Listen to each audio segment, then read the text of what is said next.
महंगाई के हवाले से उन्होंने बात की कि जब हमें मुल्क मिला था तो उस वक्त मुल्क दिवालिया हो चुका था, लेकिन अभी मुल्क की सूरत हाल बड़ी बेहतर है। तो मैं वो सूरत हाल आपको बताता हूँ। BBC ने आज एक न्यूज़ कोट की है जो मैं आपको ज़रूर बताऊँगा। इस वक्त पूरे पाकिस्तान में जो महंगाई का ग्राफ है वो एक कम 60 लाख लोग इस वक्त पाकिस्तान में बेरोज़गार हो चुके हैं 2021-22 के बाद। इस वक्त बड़ी तादाद जवानों की जो कि 18 साल से 29 साल के दरमियान के जवान हैं वो बेरोज़गार हैं, उन्हें रोज़गार नहीं मिल रहा।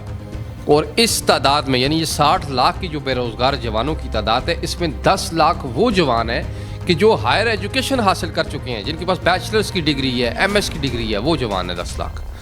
और अगर मैं 59 लाख के फिगर की बात करूं तो 77.7% वो जवान है कि जो एजुकेटेड जवान है, जिनके पास एजुकेशन है लेकिन उनको रोज़गार नहीं मिल रहा। और साथ ही साथ अगर पंजाब की बात करूं तो नाज़रीन इस वक्त पंजाब में 35 लाख लोग बेरोज़गार हुए हैं। और ये इतने बड़े दावे कर रहे हैं, इन्हें शर्म नहीं आती। ये कभी कह रहे हैं कि हमने पंजाब में ये कर दिया, वो कर दिया। ये जो 35 लाख जवान वहाँ पे, तुम मरकज़ का पैसा, तुम खैबर पख्तूनख्वा का जो NFC अवार्ड के ज़रिए खैबर पख्तूनख्वा को पैसा मिलता है, वो तुम सारा पंजाब में लगा रहे हो। और तुम कह रहे हो कि हमने बसें चला दी, हमने फलां कर दिया। तुमने जो जुल्म किया, तुमने वहाँ के जवानों के साथ, पूरे मुल्क के पाकिस्तान के जवानों के साथ जो ज़्यादती की, उसके बारे में बात नहीं करते।